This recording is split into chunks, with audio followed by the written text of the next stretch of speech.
Go well done. You want as much char, as much seasoning from that fire as possible. Beef is great, but on a burger, everybody loves the char. Everybody loves the char.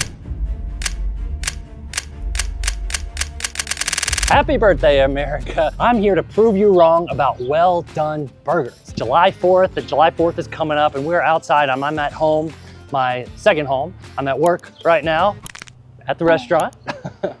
But we're gonna talk about backyard burgers, cooking them well done, and why I love well done burgers. And if you do it right, the few steps that I'm gonna show you, you can still get juicy, flavorful, that perfect burger that's gonna just remind you of childhood and every perfect backyard party you've ever been to. I've got some beautiful fresh ground chuck.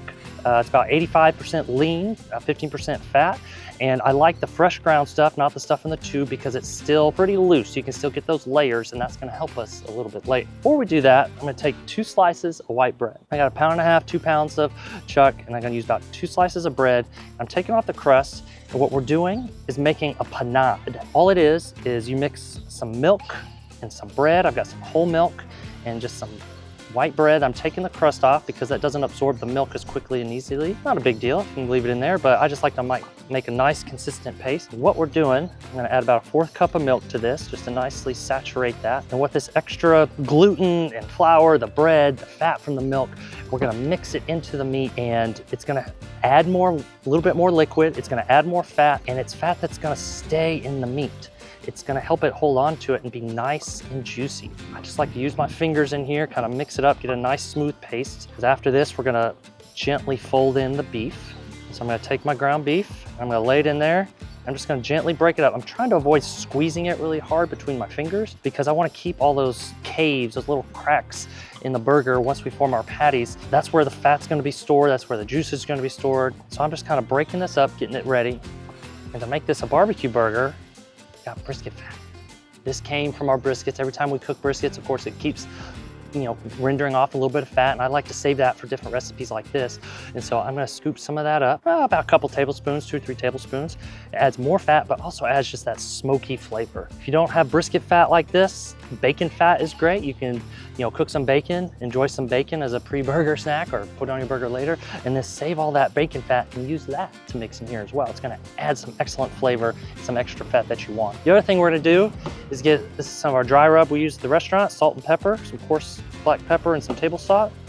And I just like to, it's a few tablespoons, 2 or 3 tablespoons for this amount of meat. But I just like, just get a good coating on the top because we're gonna fold this in, and that's usually about enough. But that salt's gonna flavor it, and it's also gonna change those proteins as well to help it hold on to juiciness, because that's our goal. We're doing everything we can to help this meat, add more juiciness, keep its natural juiciness, and allow us to get so much great caramelization and grill flavor out of the grill. Now it's time to make the patties. What I like to do is just kind of make sure I get kind of similar size shapes of burgers. Just kind of flatten it out in my bowl, whatever it is you're using, and just kind of make a mark about half, about 1/4. And this is gonna seem like big patty. But remember, as it's cooking, this meat's gonna purge a lot of its water, a lot of its fat, and it's gonna shrink quite a bit. And so we gotta start with a big burger patty and make sure that that burger looks great on the bun. Another common thing that happens with burgers as they shrink is they kind of become like a sphere, kind of like a little golf ball, baseball kind of size. And what we do to prevent that is we make a little indentation in the middle. So as it cooks, it's gonna shrink, and that middle is gonna rise up, but still stay a nice flat patty for all your toppings, to not be a rounded ball. That's definitely what we don't want. So just like to put it on my cutting board, just give it a little pat like that, and roll them up. Chad Neville's here. Welcome to the set, Chad. Let's share what you've got. Mr. Chad Neville, manager, Lockhart manager extraordinary. When you see Chad, ask him, why did you help Bear with those burgers? So we've got our 4 burgers made, and we've already got our grill prepped and ready. What I did, an important step to get your grill ready is it's gotta be clean and oiled. And so we did that step where I scraped it nice and clean, and then I rubbed it with a paper towel using tongs while it was hot to get that nice black layer, kind of like you would on a cast iron skillet. And so what that does is it keeps the burgers from sticking. We want to do everything we can to keep the flavor on the burgers and not on the grill. And so doing that cleaning and that oiling helps us do that and preserve as much flavor, grill flavor, on the burger and in the burger, and not leave it for the coals just to burn out. We've got the vents open. I've got a 2-zone grill, which basically means I've got all the coals shifted to half the grill. And so all that does is it gives us options for, you know, moving things to colder side if it's cooking too fast. Or if we want to cook it a little bit hotter, we can. Now we're ready to put the burgers on the grill.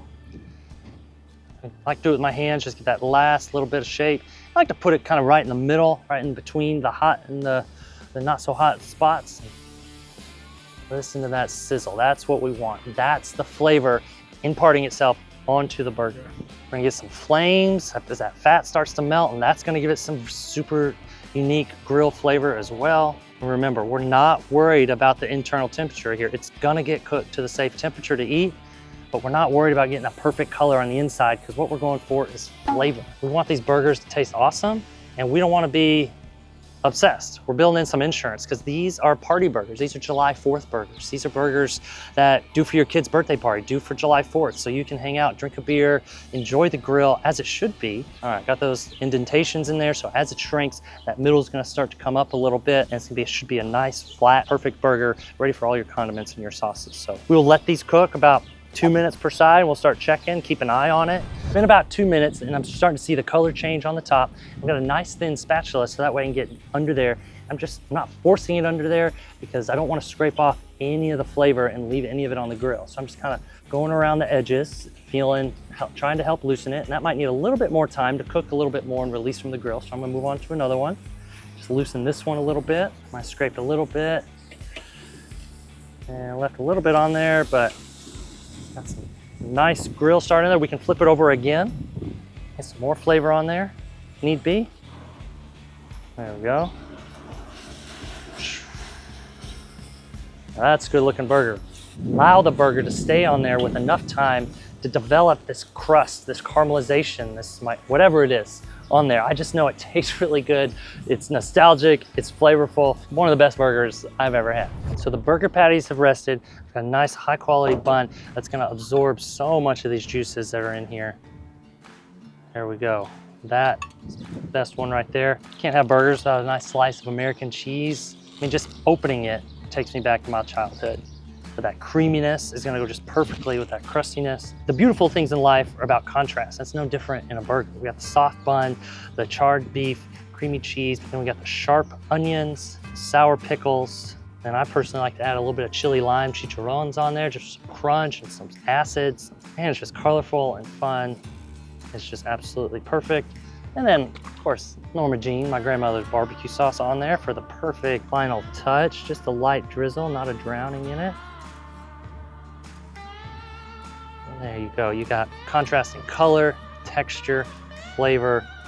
Give it a little bit of smash right there. The juiciest, most flavorful, well-done burger, any type of burger you're ever gonna have right here. Tastes like summer. Tastes like every single backyard barbecue I've ever had as a kid. It's juicy, flavorful. You can taste the grill in the way that you want to. We're not going for fashion. It's not about the pink. It's about the juiciness and the flavor. And all those steps have added up to just that. Happy July 4th. Happy summer, y'all. Love you guys. We'll see you on the next one.